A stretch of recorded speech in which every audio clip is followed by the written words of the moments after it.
When I say star, you say girl, star, girl, star, girl. When I say chapter, you say six, chapter six, chapter six. Never started a YouTube video like that before, but hey, there's a first time for everything. Welcome back. This is Stargirl Chapter 6. I think we'll have time for Chapter 7 as well, but that'll be known here in a few minutes. Let's get started.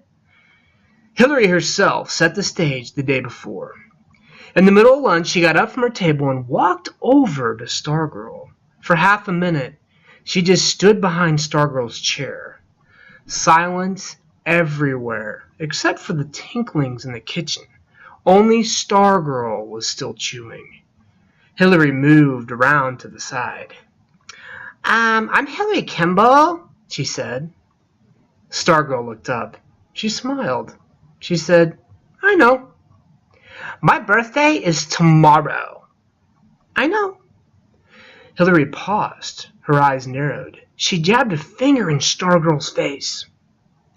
Don't try singing to me. I'm warning you. Only those nearby tables heard Stargirl's faint reply. I won't sing to you. Hillary gave a satisfied smirk and walked off.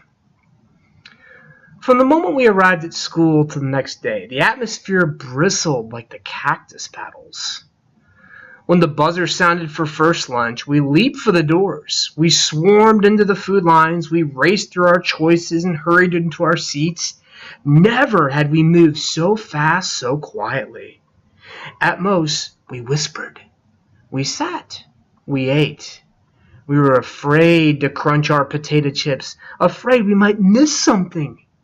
Hillary was first to enter. She marched in, leading her girlfriends in like an invading general. In the food line, she smacked items onto her tray. She glared at the cashier.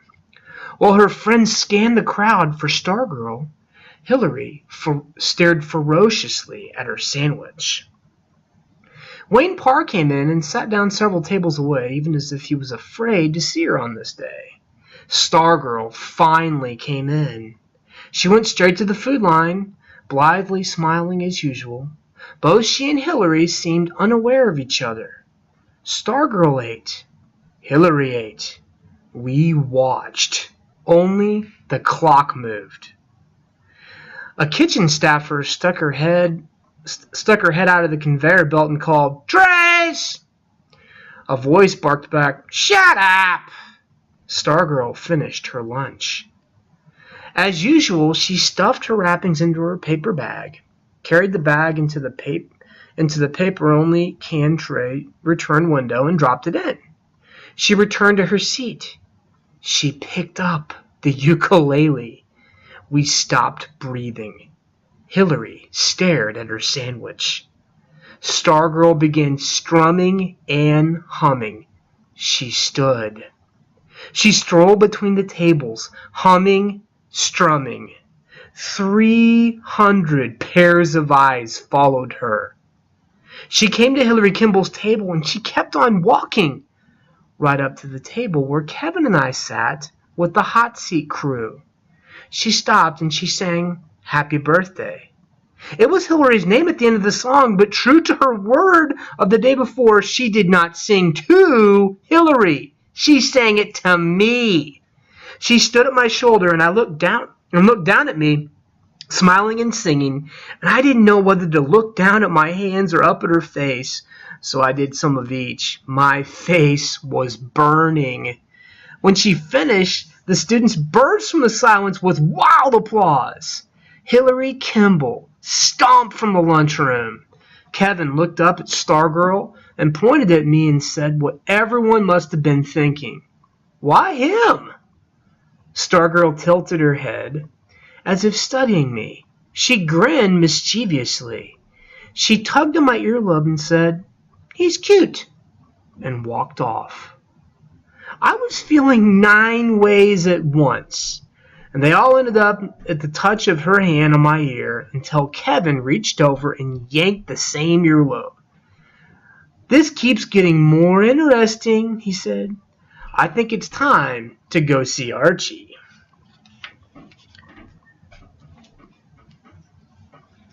So, honestly, let's just think about this. I think honestly, if we're keeping score here, Stargirl 1, Hillary 0. Correct? Yeah. Uh, Archie is a new character we're going to see in Chapter 7. I wonder if you have an Archie. Like, this is like a respected mentor, someone you go to for wisdom. You know what? Well, I'll just be bold to say this. I think everyone deserves to have an Archie out there. Leo's confused, and Leo wants to go see this guy to get some advice. So let's read about it in Chapter 7. Here we go. A.H. Archibald Hapwood Brubaker lived in a house of bones, jaw bones, hip bones, femurs.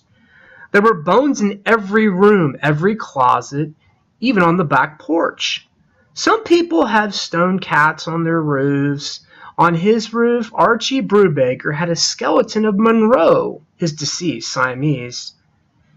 Take a seat in his bathroom and you found yourself facing the faintly smirking skull of Doris, a prehistoric creodent. Open the kitchen cabinet where the peanut butter was kept, and you were face to face with an extinct fox. Archie was not morbid. He was a paleontologist. The bones were from digs he had done throughout the American West. Many were rightly his, found in his spare time. Others he collected for museums, but slipped into his own pocket for or knapsack instead. Better to sit on my refrigerator than disappear into a drawer in some museum basement, he would say. When he wasn't digging up old bones, Archie Brubaker was teaching at the universities in the East. He retired at the age of 65. When he was 66, his wife, Ada May, died. At 67, he moved himself and his bones west to join the other fossils. He chose his home for 2 reasons. Number 1, its proximity to the high school. He wanted to be near kids. He never had any of his own. And 2, Senor Saguaro. Senor Saguaro was a cactus, a 30-foot-tall giant that towered over the tool shed in the backyard. It had 2 arms high on the trunk. One stuck straight out, and the other made a right turn upward, as if waving adios. The waving arm was green from the elbow up. All else was brown, dead. Much of the thick, leathery skin along the trunk had come loose and crumbled up into a heap about the massive foot. Senor Saguaro had lost his pants. Only his ribs, thumb-thick vertical timbers held him up. Elf owls nested in his chest. The old professor often talked to Senor Saguaro, and not to us. He was not certified to teach in Arizona, but that did not stop him. Every Saturday morning, his house became a school. 4th graders, 12th graders, all were welcome. No tests, no grades, no attendance record. Just the best school most of us had ever gone to. He covered everything, from toothpaste to tapeworms, and somehow made it all fit together. He called us the Loyal Order of the Stone Bone. He gave us homemade necklaces. The pendant was small fossil bones strung on rawhide. Years before, he had told his first class, "Call me Archie." He never had to say it again. After dinner that day, Kevin and I walked over to Archie's. Though the official class conveyed on Saturday morning, kids were welcome anytime. "My school," he said, "is everywhere and is always in session." We found him, as usual, on the back porch, rocking and reading. The porch, bathed in the red-gold light of a sunset, faced the Maricopas. Archie's white hair seemed to give off a light of its own. The moment he saw us, he put down his book. "Students, welcome!" "Archie," we said. Then we turned to greet the great cactus as visitors were expected to do. "Senor Saguaro!" we saluted. We sat on rockers. The porch was full of them. "So, men," he said, "business or pleasure?" "Bafflement," I said. "There's a new girl in school." He laughed. "Stargirl?" Kevin's eyes popped. "You know her?" "Know her," he said. He picked up his pipe and loaded it with cherry-sweet tobacco. He always did this when settling in for a long lecture or conversation. Good question. He lit the pipe. Let's say she's been on the porch here quite a few times. White smoke puffed out like Apache signals from the corner of his mouth. I was wondering when you'd start asking questions. He chuckled to himself. Bafflement. Good word. She is different, isn't she? Kevin and I burst into laughter and nods. At that moment, I realized how much I had been craving Archie's confirmation. Kevin exclaimed, Like another species? Archie cocked his head as if he had just caught the sound of a rare bird. The pipe stem anchored at a rye-grin. A sweet scent filled the air about our rocking chairs. He stared at Kevin. On the contrary, she is one of us, most decidedly. She is more than we are us. She is, I think, who we really are, or were. Archie talked that way sometimes, like in riddles. We didn't always know what he was saying, but our ears didn't much care. We just wanted to hear more. As the sun dipped below the mountains, it fired a final dart at Archie's flashing eyebrows. She's homeschooled, you know. Her mother brought her to me. I guess she wanted a break from playing teacher. 1 day a week. 5 years ago. Kevin pointed. You created her! Archie smiled, puffed. No, that was done long before me. Some people are saying that she's some kind of an alien sent down from Alpha Centauri or something, said Kevin. He chuckled, but not too convincingly. He half believed it. Archie's pipe had gone out. He relit it. Well, she's anything but. She's an earthling if she ever was one. So it's not just an act? Kevin said. An act? No! If anybody's acting, it's us. She's as real as...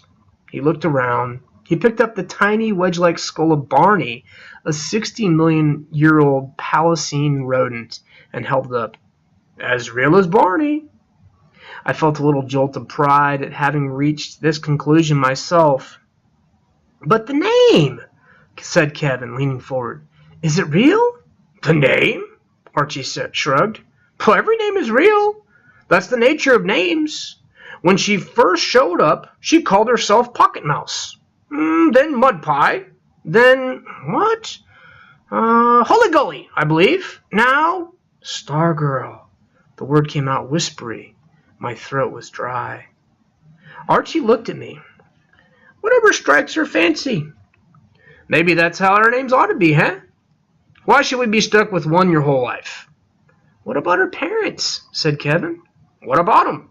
What do they think? Archie shrugged. I guess they agree. What do they do? Kevin said. Breathe, eat, clip their toenails. Kevin laughed. You know what I mean. Where do they work? Oh, Mrs. Carraway until a few months ago was Stargirl's teacher. I understand she also makes costumes for the movies. Kevin poked me. The crazy clothes! Her father Charles works. He smiled at us. Where else? Mechatronics, we said in chorus. I said it with wonder, for I'd imagined something more exotic. Kevin said, So where's she from? A natural question in a city as young as Micah. Nearly everybody has been born somewhere else. Archie's eyebrows went up. Good question. He took a long pull on the pipe. Some would say Minnesota, but in her case... He let out the smoke, his face disappearing in a gray cloud. A sweet haze veiled the sunset. Cherries roasting in the Maricopas. He whispered, Rara avis. Archie, said Kevin, you're not making a lot of sense. Archie laughed. Do I ever? Kevin jumped up. I want to go put her on the hot seat. Dorco Borlaug here doesn't want me to. Archie studied me through the smoke. I thought I saw his approval, but when he spoke, he merely said, Work it out, men. We talked until dark. We said adios to Senor Saguaro. On our way out, Archie said, Archie said, more to me than to Kevin, I thought. You'll know her more by a lot by the questions, by her answers. Keep looking at her.